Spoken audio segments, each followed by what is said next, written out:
사업 잘 되던 우리 사장님 은퇴 5년 만에 하루 3끼 걱정하게 될 줄 누가 알았을까요? 은퇴는 누구에게나 옵니다. 열심히 일한 사람일수록, 자기 분야에서 성공을 거둔 사람일수록 나는 괜찮을 거야라고 생각하기 쉽습니다. 하지만 은퇴는 준비된 사람에게는 선물이지만 준비되지 않은 사람에게는 예상치 못한 위기로 찾아옵니다. 특히 중소기업을 직접 이끌어온 대표님들은 더욱 그렇습니다. 회사를 운영하며 돈을 벌었고 사람을 이끌었고 매달 수익이 쌓이는 걸 당연하게 여겼던 시간. 그 시간들이 지나고 나면 모든 것은 생각보다 빠르게 변해갑니다. 은퇴 후 5년.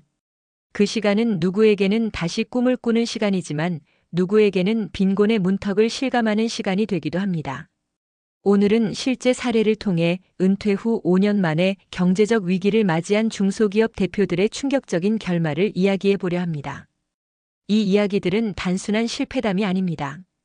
우리 모두가 언젠가 반드시 맞이할 은퇴 준비에 대한 냉정한 경고이기도 합니다. 첫 번째 사례입니다. 50대 중반까지 지역에서 꽤 유명한 제조업체를 운영하던 어 대표. 30년 동안 한 우물만 팠습니다. 직원 수 50명, 연매출 100억 원, 지역 신문에도 성공 사례로 소개될 만큼 잘 나가던 사장님이었습니다. 은퇴를 결심했을 때 주변에서는 당연히 박수를 보냈죠. 이제 편하게 살아야지. 라는 말과 함께. 그러나 어 대표는 은퇴 후 별다른 준비를 하지 않았습니다. 지금까지 모아놓은 돈이면 충분할 것이라고 생각했던 겁니다. 하지만 문제는 너무 빨리 찾아왔습니다. 첫 번째, 의료비. 나이가 들수록 건강은 자신을 배신하기 시작했습니다. 예상치 못한 수술과 치료비가 계속해서 들어갔고 건강보험 혜택으로 커버되지 않는 비용들이 쌓였습니다. 두 번째, 가족 지원. 은퇴 후에도 자녀의 결혼, 손주의 양육비, 부모님의 병간호비 등 지출은 끊이지 않았습니다. 세 번째, 잘못된 투자. 지인이 추천한 부동산 투자에 올인했다가 부동산 가격이 폭락하면서 원금의 절반을 잃었습니다. 5년이 지난 어느 날 어 대표는 매달 국민연금으로 70만 원을 받으며 반지하 월세방에서 살고 있었습니다. 그때 진짜 은퇴 준비를 했어야 했는데 그는 이렇게 말했습니다. 눈시울이 붉어지면서. 두 번째 사례를 보겠습니다. 비 대표는 IT 솔루션 회사를 운영했던 사람입니다. 업계에서는 인정받는 실력자였고 60세에 스스로 사업을 정리하고 멋지게 은퇴했습니다. 은퇴 파티까지 성대하게 치렀습니다. 문제는 은퇴 후의 삶을 너무 막연하게만 그렸다는 점입니다. 매일 같이 출근하고 문제를 해결하며 살아왔던 사람이 갑자기 아무것도 하지 않는 삶을 살게 되었을 때 그는 깊은 우울감에 빠졌습니다. 돈은 충분히 있어라는 생각으로 해외여행, 골프, 고급 레스토랑을 전전하며 소비를 이어갔지만 문제는 소비의 끝이 없다는 데 있었습니다.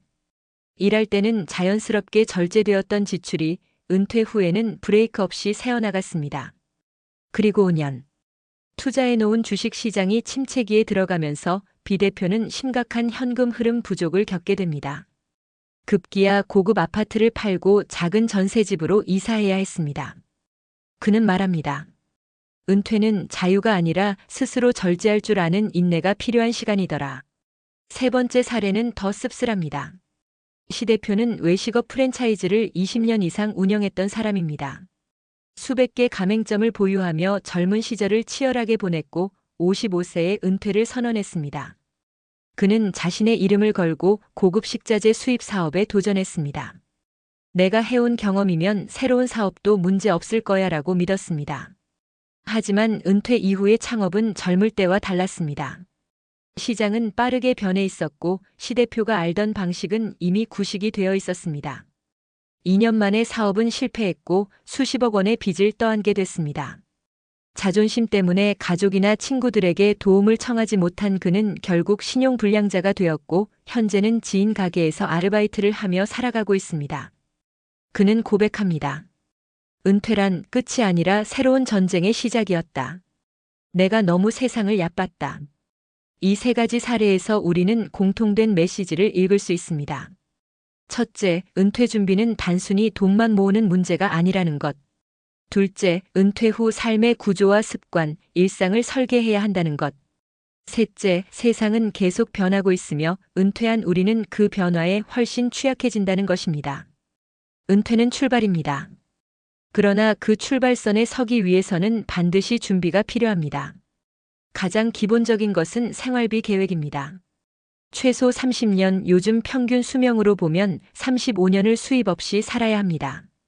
월 300만 원씩만 필요해도 1년에 3,600만 원, 30년이면 10억 8천만 원이 필요합니다.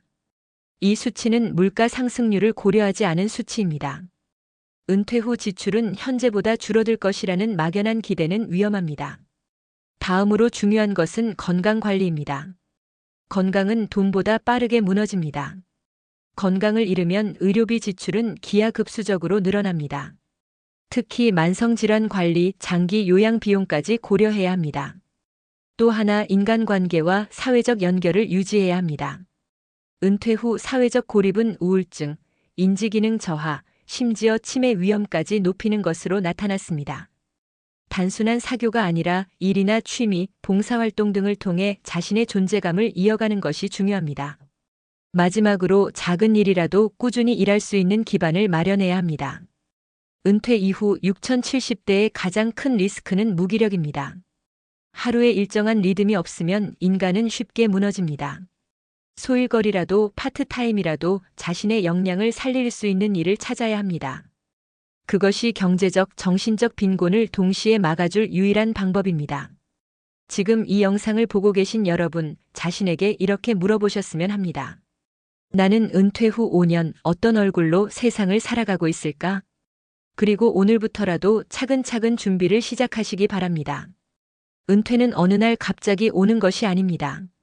하지만 준비 없는 은퇴는 언제나 재앙처럼 찾아옵니다. 알면서도 왜 우리는 은퇴 준비를 미룰까요? 경제적 위기를 겪은 중소기업 대표들의 사례를 들으며 아마 많은 분들이 이렇게 생각했을지도 모릅니다. 나는 저렇게 되지 말아야지. 그런데 놀랍게도 이런 생각을 한 사람들 중 상당수는 여전히 구체적인 은퇴 준비를 하지 않습니다. 심지어 문제를 정확히 인식하고 위험성을 느끼면서도 행동에 옮기지 않는 경우가 대부분입니다. 왜 이런 현상이 벌어질까요? 여기에는 과학적인 이유가 있습니다. 첫 번째, 현재 편향 프레전트 바이어스 때문입니다. 뇌과학과 행동경제학 연구에 따르면 인간의 뇌는 지금의 이익과 쾌락에 과도하게 집중하도록 설계되어 있습니다. 하버드대 경제학자 데이비드 라이베슨 데이비드 LAIBSO에는 이를 현재 편향이라고 설명했습니다. 사람들은 현재 얻는 작은 만족을 미래의 큰 이익보다 더 크게 평가합니다. 당장 먹고 싶은 케이크를 참기보단 다이어트 성공을 미래로 미루는 것과 같은 이치입니다. 은퇴 준비도 마찬가지입니다. 지금 사고 싶은 것을 사지 않고 지금 투자하거나 저축해야 한다는 건 뇌에게 매우 큰 스트레스를 줍니다. 그래서 본능적으로 미루게 되는 겁니다. 두 번째, 확률적 무시 프라버빌러티 너글렉트 현상입니다. 심리학자 캐스 선스타인 캐스 SUNSTEI에는 사람들이 드물게 일어날 가능성에는 무심하거나 과소평가한다고 지적했습니다. 젊을 때는 은퇴라는 사건 자체가 너무 멀게 느껴집니다. 심지어 50대에도 난 아직 건강하니까, 우리 사업은 잘 돌아가니까라고 생각하며 리스크를 과소평가합니다. 문제는 은퇴 후 빈곤이나 건강 악화 같은 일들은 실제로 생각보다 훨씬 높은 확률로 발생한다는 겁니다. 2023년 통계청 자료에 따르면 은퇴 이후 65세 이상 고령층의 절반 이상 51.7%의 빈곤선 이하의 삶을 살고 있습니다. 확률을 무시한 대가치고는 너무나 가혹합니다. 세 번째, 인지적 구두쇠 카그니티브 마이저 경향입니다. 심리학자 스탠리 피스크는 인간은 복잡한 문제를 깊이 생각하기보다는 가능한 한 에너지를 아끼려는 성향이 있다고 했습니다. 은퇴 준비는 너무 복잡합니다. 투자, 연금, 보험, 건강관리, 부동산. 고려해야 할 요소가 많습니다. 우리 뇌는 복잡한 문제를 만나면 나중에 생각하자, 괜찮을 거야라고 빠르게 결론 짓는 경향을 보입니다. 결국 준비해야 할 시점을 계속 뒤로 미루게 됩니다. 그렇다면 대안은 무엇일까요? 과학적으로 검증된 몇 가지 방법을 제안합니다. 첫째, 구체적 목표를 설정해야 합니다. 행동경제학자 캐스 선스타인과 리처드 세일러가 주장한 너찌너지 이론에 따르면 구체적인 목표 설정이 행동 변화를 촉진합니다. 은퇴 준비해야지가 아니라 올해 안에 국민연금 예상 수령액을 조회한다. 3개월 안에 월 30만 원 은퇴저축을 시작한다. 이런 식으로 작고 구체적인 행동으로 쪼개야 합니다. 둘째, 자동화해야 합니다. 뇌의 에너지를 아끼는 방법은 결정하지 않는 것입니다. 직장인이든 사업가든 소득의 일정 부분을 자동으로 연금저축, IRP 등에 이체하게 설정하는 겁니다. 한번 설정하면 매달 따로 고민할 필요가 없습니다. 자동이체는 인간의 현재 편향을 극복하는 가장 확실한 방법 중 하나입니다. 셋째, 미래의 나와 대화하는 방법을 활용합니다.